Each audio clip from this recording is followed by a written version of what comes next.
नमस्कार, आप देख रहे हैं युग करवट न्यूज और आपके साथ मैं हूं शोभा भारती। पेश है आज का हमारा न्यूज बुलेटिन। आइए नजर डालते हैं आज के हेडलाइंस पर। पंचायत चुनाव के पहले चरण में मतदान में दिखा जबरदस्त उत्साह। प्रत्येक केंद्र पर रही मतदाताओं की लंबी लंबी लाइनें, महिलाओं में भी रहा वोट देने का उत्साह।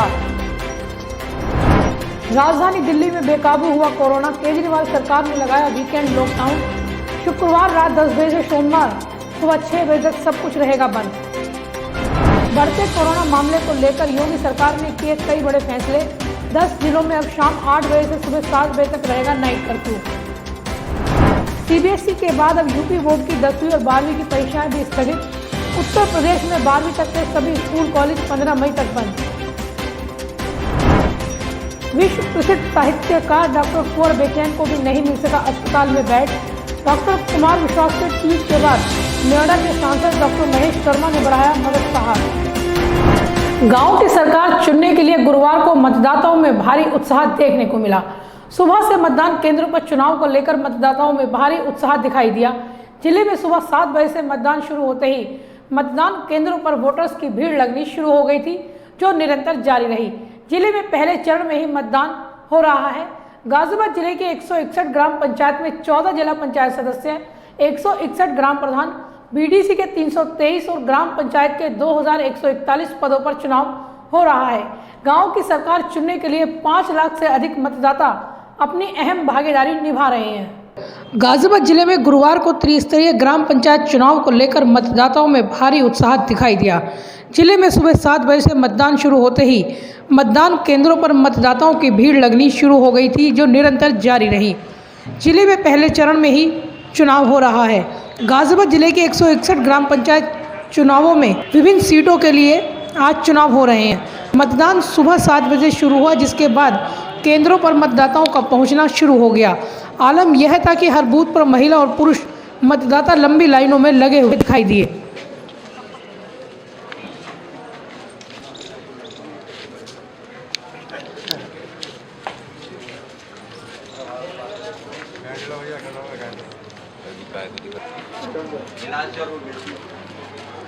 सुबह के समय मतदान केंद्रों पर अच्छी खासी भीड़ थी, लेकिन दोपहर बाद अधिकतर मतदान केंद्र सूने दिखाई देने शुरू हो गए। कड़ी धूप के चलते मतदाता केंद्रों पर नहीं पहुंच पा रहे थे। हालांकि शाम को एक बार फिर मतदान केंद्रों पर वोटर्स की लंबी लाइनें लगनी शुरू हो गई थी। मतदान केंद्रों में सभी को थर्मल स्कैनिंग की जांच के बाद ही भेजा जा रहा था। डीएम अजय शंकर पांडे ने मतदान केंद्रों का निरीक्षण किया। इस दौरान उन्होंने भी मतदाताओं से कोविड नियमों का पालन करने की अपील की। मतदान कर्मियों से मतदान के बारे में जानकारी ली और निर्देश दिए कि किसी भी प्रकार की लापरवाही न बरती जाए। पंचायत के चुनाव पूरी शांति के साथ संपन्न हो रहे हैं। हम और डीआईजी साहब सुबह से ही मतदान केंद्रों का भ्रमण कर रहे हैं। हर जगह पूरी तरह से शांति बनी हुई है। पूरी निष्पक्षता के साथ और पारदर्शिता के साथ चुनाव संपन्न कराने के लिए हम लोग कटिबद्ध हैं। हमारे जो कोरोना के प्रोटोकॉल्स हैं उसको फॉलो करने के लिए भी लगातार निर्देश जारी किए जा रहे हैं। राजापुर, मुरादनगर, मोदीनगर, भोजपुर ब्लॉक के अधिकतर मतदान केंद्रों पर भारी भीड़ दिखाई दी। कड़ी धूप के बाद भी मतदाता केंद्र पर पहुंचते रहे। जिले में 161 ग्राम पंचायतों पर चुनाव हो रहे हैं, जिसमें 14 जिला पंचायत सदस्य, 161 ग्राम प्रधान, 323 बीडीसी और 2141 ग्राम पंचायत सदस्यों के पदों पर चुनाव हो रहा है। इन सीटों के लिए 4000 से अधिक प्रत्याशी चुनाव मैदान में हैं। ग्राम पंचायत चुनाव में 5,56,083 मतदाता हैं। वहीं जिले में चल रहे मतदान की सुरक्षा व्यवस्था का जायजा लेने के लिए मंडलायुक्त सुरेश सिंह व्यास, एडीजी राजीव सब्बरवाल भी पहुंचे। वहीं 1-2 बूथों पर फर्जी वोटिंग और धीमी मतदान की शिकायत भी मिली। हालांकि जिले के अधिकतर मतदान केंद्रों पर शांतिपूर्ण तरीके से मतदान हुआ। हर मतदान के लिए जिले में भारी पुलिस फोर्स तैनात किया गया था। मतदाताओं को मोबाइल फोन तक अंदर नहीं ले जाने दिया गया। पूरी जांच के बाद ही मतदाताओं को अंदर भेजा जा रहा था। ब्यूरो रिपोर्ट, युग करवट न्यूज। राजधानी दिल्ली में कोरोना बेकाबू हो गया है। हर रोज 17,000 नए मामले सामने आ रहे हैं। शमशान घाट में दाह संस्कार के लिए 9 घंटे तक वेटिंग चल रही है। इस भयावह स्थिति को देखते हुए मुख्यमंत्री अरविंद केजरीवाल ने वीकेंड कर्फ्यू लगा दिया है। अब शुक्रवार रात 8 बजे से सोमवार सुबह 6 बजे तक दिल्ली में कर्फ्यू रहेगा। हालांकि जरूरी सेवाओं के लिए पास जारी किए जाएंगे। देश की राजधानी दिल्ली में कोरोना संक्रमण अब बेकाबू हो गया है। कोरोना मरीजों की लगातार बढ़ रही संख्या से सरकार के हाथ पांव फूल गए हैं। मुख्यमंत्री केजरीवाल ने गुरुवार को अपने मंत्रिपरिषद के सदस्यों के साथ बैठक के बाद उपराज्यपाल को स्थिति से अवगत कराया। बाद में मुख्यमंत्री ने दिल्ली में सप्ताह के अंत में कर्फ्यू लगाने की घोषणा कर दी। यह वीकेंड कर्फ्यू शुक्रवार रात 10 बजे से शुरू होगा और सोमवार सुबह 6 बजे तक रहेगा। फिलहाल 30 अप्रैल तक वीकेंड कर्फ्यू जारी रहेगा। इस दौरान निजी दफ्तरों में वर्क फ्रॉम होम के लिए कहा गया है। केजरीवाल ने बताया कि अस्पताल, एयरपोर्ट, बस या रेलवे स्टेशन जाने वालों को कर्फ्यू पास जारी किया जाएगा। दिल्ली में शादियों का सीजन चल रहा है, ऐसे में शादी वालों को भी बिना परेशानी के पास जारी किए जाएंगे। साप्ताहिक बाजार बंद रहेंगे। क्षेत्र में एक ही दिन साप्ताहिक बाजार लगेगा। जिम, स्पा और मॉल्स सभी बंद रहेंगे। लेकिन स्थिति जैसे हम देख रहे हैं, रोज़ केसेस बढ़ते जा रहे हैं। इस स्थिति को कंट्रोल करने के लिए दिल्ली सरकार ने कुछ निर्णय लिए हैं।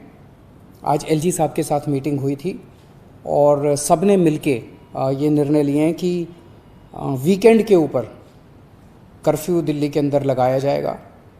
इसका कारण ये है कि लगभग हफ्ते के दौरान, वर्किंग डेज़ के दौरान आदमी को अपनी कमाई करने के लिए जाना होता है, आदमी को अपने काम पे जाना होता है।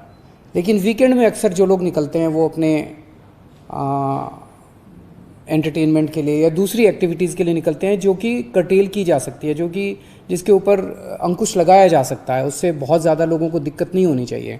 इसीलिए चेन तोड़ने के लिए वीकेंड के ऊपर, ताकि लोग ज़्यादा संपर्क में ना आए, वीकेंड के ऊपर कर्फ्यू लगाया जा रहा है। लेकिन इस कर्फ्यू की वजह से जो एसेंशियल सर्विसेज हैं, मान लीजिए आपको अस्पताल जाना है, मान लीजिए आपको एयरपोर्ट जाना है, मान लीजिए आपको रेलवे स्टेशन जाना है, उनको हम कर्फ्यू पासेस दे के उनको अलाउ करेंगे, उनका मूवमेंट हम अलाउ करेंगे। वो कर्फ्यू पासेस के अप्लाई कर सकते हैं और उनको जल्द से जल्द बिना किसी हैरेसमेंट के हम कर्फ्यू पासेस देंगे।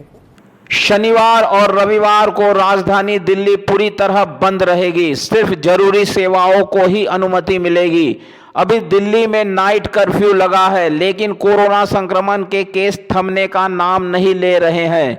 पिछले 24 घंटों में कोरोना के 17,282 नए मरीज सामने आए हैं।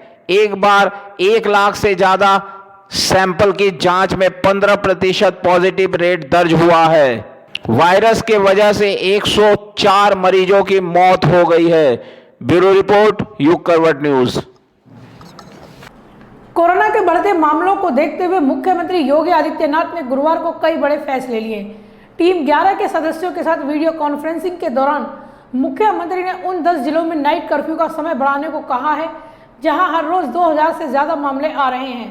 इन जिलों में लखनऊ, प्रयागराज, वाराणसी, कानपुर नगर, गौतम बुद्ध नगर, गाजियाबाद, मेरठ और गोरखपुर शामिल हैं।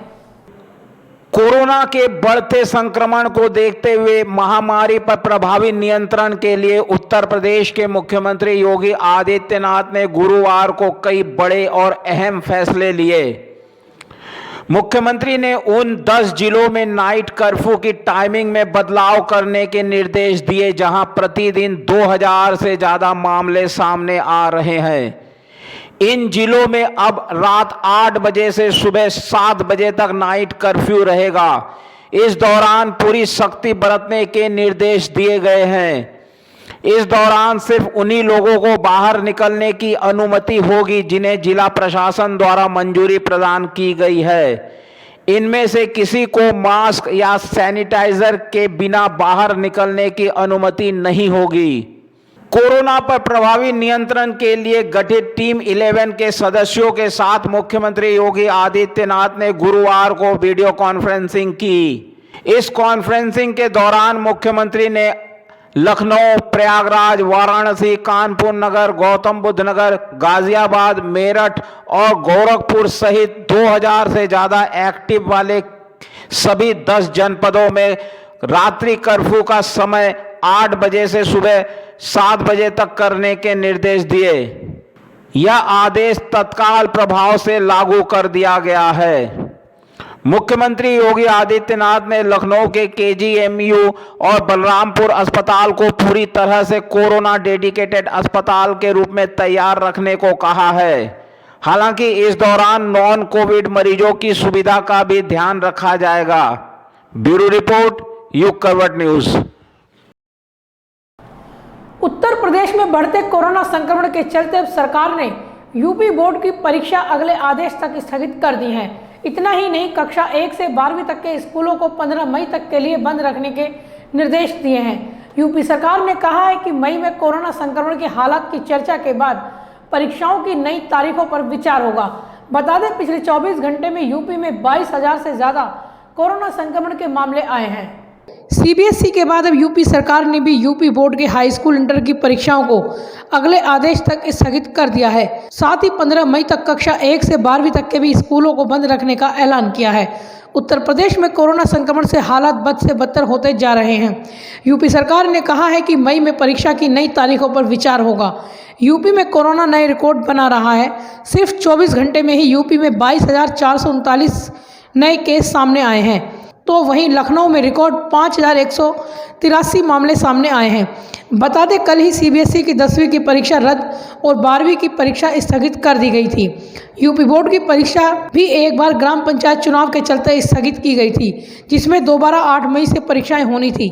लेकिन यूपी में बढ़ते कोरोना संक्रमण के चलते इस बार यूपी सरकार ने परीक्षाओं को अगले आदेश तक स्थगित कर दिया है। खुद यूपी के मुख्यमंत्री भी कोरोना की चपेट में हैं। यूपी में पिछले 24 घंटे में 20,510 मामले सामने आ चुके हैं, जिसमें से 4,517 मरीज डिस्चार्ज हो चुके हैं। 24 घंटे में यूपी में 68 लोगों की मौत भी हो चुकी है, तो वहीं 1,11,835 मरीज अभी भी सक्रिय हैं। यूपी में सबसे अधिक कहर लखनऊ जिले में है, जहां पिछले 24 घंटे में 5,433 मामले सामने आए हैं। प्रयागराज में 1,702, कानपुर नगर में 1,221 मामले, वाराणसी में 1,585 और गाजियाबाद में 277 संक्रमित मामले सामने आ चुके हैं। यूपी सरकार के कई मंत्री और आईएएस अधिकारी भी कोरोना की चपेट में आ चुके हैं। यूपी के अलावा दिल्ली, महाराष्ट्र, हरियाणा राज्यों में भी बोर्ड परीक्षाओं को फिलहाल स्थगित कर दिया गया है। कक्षा 8 तक के छात्रों को अगली कक्षा में प्रमोट कर दिया गया है। ब्यूरो रिपोर्ट, युग करवट न्यूज। इसे विडंबना ही कहा जाए कि जिस जिले में स्वास्थ्य राज्य मंत्री हो, वहां विश्व प्रसिद्ध साहित्यकार को एक बेड न मिल पाए। जाने माने गीतकार डॉक्टर कुंवर बेचैन इन दिनों कोरोना से बीमार चल रहे हैं। रात को उनकी हालत बिगड़ गई, लेकिन उन्हें कहीं बेड और वेंटिलेटर नहीं मिला। बाद में डॉक्टर कुमार विश्वास ने ट्वीट किया, तब जाकर नोएडा के सांसद डॉक्टर महेश शर्मा ने अपने कैलाश अस्पताल में बेड की व्यवस्था कराई। कवि सम्मेलनों में उनकी शान में कसीदे पढ़े जाते हैं।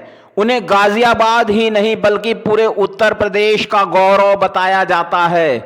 उन्हें न जाने किन किन उपाधियों से विभूषित किया जाता रहा है, लेकिन जब जान बचाने की बात आई तो किसी ने उनकी ओर मुड़ कर भी नहीं देखा। जी हां, हम बात कर रहे हैं विश्व प्रसिद्ध कवि और लेखक डॉक्टर कुंवर बेचैन की। हिंदी साहित्य के सशक्त हस्ताक्षर डॉक्टर कुंवर बेचैन इन दिनों कोरोना से गंभीर रूप से बीमार चल रहे हैं, लेकिन किसी ने उनकी खोज खबर नहीं ली। यहां तक कि जब उनके परिजनों ने उन्हें अस्पताल में भर्ती कराने का प्रयास किया तो उन्हें बेड तक नसीब नहीं हुआ। यह और दुख देने वाली बात है कि गाजियाबाद में ही प्रदेश के स्वास्थ्य राज्य मंत्री रहते हैं और उन्हीं की कॉलोनी से चंद फरलांग की दूरी पर डॉक्टर बेचैन का निवास है। जब डॉक्टर कुंवर बेचैन के परिजन उन्हें अस्पताल में भर्ती कराने में असमर्थ रह गए तो युवा कवि डॉक्टर कुमार विश्वास के एक ट्वीट ने जादू सा काम किया। डॉक्टर कुमार विश्वास ने ट्वीट कर डॉक्टर कुंवर बेचैन के लिए एक बेड और वेंटिलेटर की मांग की। डॉक्टर कुमार विश्वास के ट्वीट के बाद गौतम बुद्ध नगर के सांसद डॉक्टर महेश शर्मा ने उनकी मदद के लिए हाथ बढ़ाया। उन्होंने कैलाश अस्पताल में डॉक्टर कुंवर बेचैन को वेंटिलेटर और शिफ्ट कराने की बात कही। साथ ही उन्होंने डॉक्टर कुमार विश्वास से फोन कर उनसे हालचाल भी लिया। इससे पहले डॉक्टर कुमार विश्वास ने ट्वीट कर कहा कि रात 12 बजे तक प्रयास करता रहा। सुबह से प्रत्येक परिचित डॉक्टर को कॉल कर चुका हूं। हिंदी के वरिष्ठ गीतकार डॉक्टर कुंवर बेचैन आनंद विहार के कॉस्मोस अस्पताल में कोरोना का इलाज करा रहे हैं। उनका ऑक्सीजन लेवल 70 तक पहुंच गया है। तुरंत वेंटिलेटर की आवश्यकता है। कहीं कोई बेड नहीं मिल रहा है। डॉक्टर महेश शर्मा की तरफ से फोन आने के बाद डॉक्टर कुमार विश्वास ने ट्वीट कर सांसद का आभार व्यक्त किया। डॉक्टर कुंवर बेचैन को कैलाश अस्पताल के वेंटिलेटर पर शिफ्ट करा दिया गया है। उनकी स्थिति अनुमान से कहीं ज्यादा खराब है। डॉक्टर कुंवर बेचैन मशहूर गजल और गीतकार है। वे गाजियाबाद के एमएमएच कॉलेज में हिंदी विभाग के अध्यक्ष भी रह चुके हैं। वे गाजियाबाद की नेहरू नगर कॉलोनी में रहते हैं। ब्यूरो रिपोर्ट, युग करवट न्यूज। 2 दिन पहले दिल्ली पुलिस के एक सिपाही की पिटाई के मामले में जांच चल ही रही थी कि एक और सिपाही की पिटाई का वीडियो वायरल हो गया। पीसीआर कॉल के बाद मौके पर पहुंची पुलिस के एक कांस्टेबल के साथ कुछ लोगों की कहासुनी हो गई। कुछ देर में लोगों ने कांस्टेबल को दौड़ा दौड़ा कर पीटा। पुलिस ने इस मामले में 2 महिलाओं सहित 8 लोगों को गिरफ्तार किया है। 2 दिन पहले दिल्ली पुलिस के एक सिपाही का वीडियो वायरल हुआ था। अभी इस मामले में कार्रवाई नहीं हो पाई थी कि एक और पुलिस की पिटाई का वीडियो सामने आ गया है, जिसमें कई लोग एक कांस्टेबल को दौड़ा दौड़ा कर पीट रहे हैं। पुलिस की पिटाई में महिलाएं भी शामिल है। पुलिस कांस्टेबल की पिटाई का यह वीडियो वायरल होने के बाद पुलिस हरकत में आ गई है।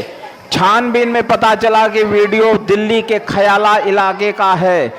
दरअसल पश्चिम दिल्ली के ख्याला इलाके में एक पीसीआर कॉल के बाद पुलिस मौके पर पहुंची थी, जहां दिल्ली पुलिस के एक हेड कांस्टेबल राम की कुछ लोगों के साथ कहासुनी हो गई।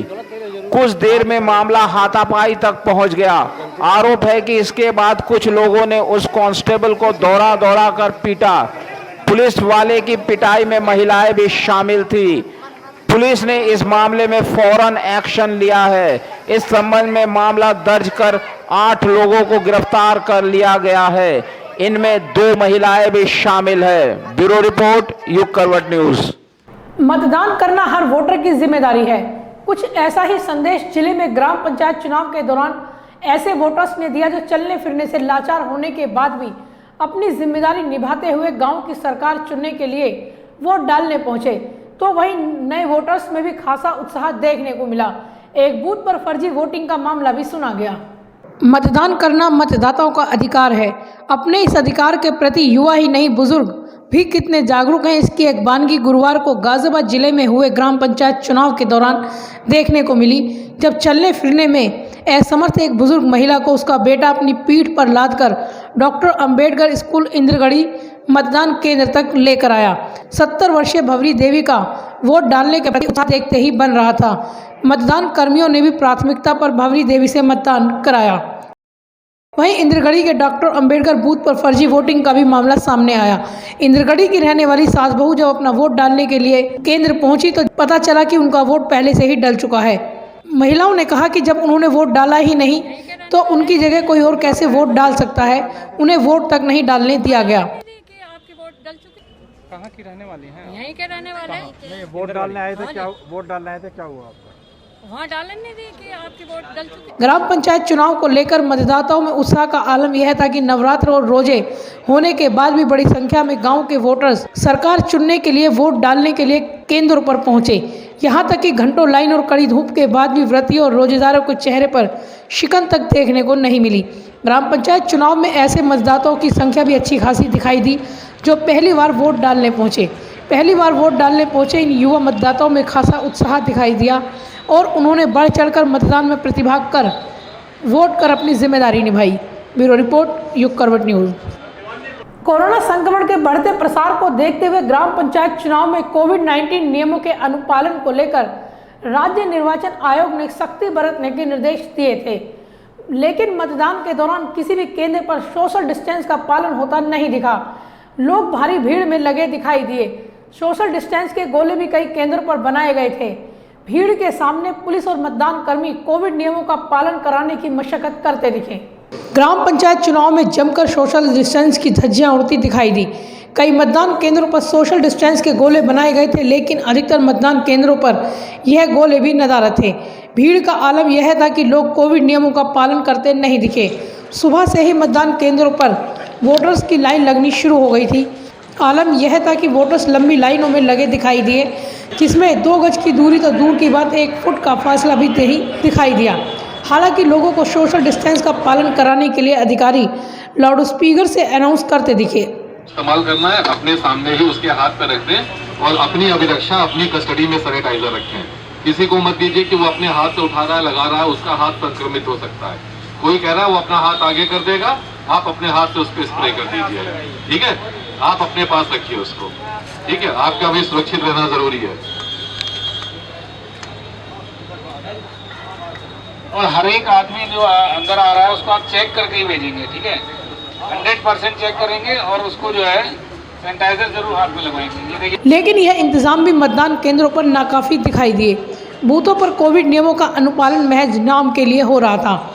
इतना जरूर था कि मतदाता मास्क पहनकर ही बूथ पर पहुंच रहे थे, जिनकी थर्मल स्कैनिंग से जांच के बाद बूथ पर भेजा जा रहा था, जहां मतदान कर्मियों द्वारा हाथों को सैनिटाइजेशन कराने के बाद ही वोट्स कराए जा रहे थे।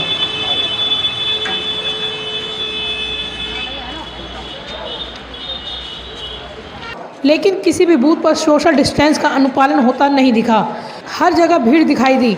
हालांकि पुलिसकर्मी लगातार लोगों को डिस्टेंस में खड़े करने के लिए मशक्कत कर रहे थे, मगर भीड़ और कड़ी धूप के कारण कहीं भी सोशल डिस्टेंस दिखाई नहीं दिया, तो कई जगह सैनिटाइजर भी नहीं था।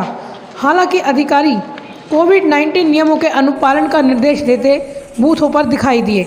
ब्यूरो रिपोर्ट, युग करवट न्यूज़। तो फिलहाल आज के लिए बस इतना ही। गाजियाबाद और आसपास की खबरों के लिए देखते रहिए युग करवट और विस्तार से खबरों को जानने के लिए पढ़िए युग करवट न्यूज़पेपर। सब्सक्राइब कीजिए युग करवट नमस्कार।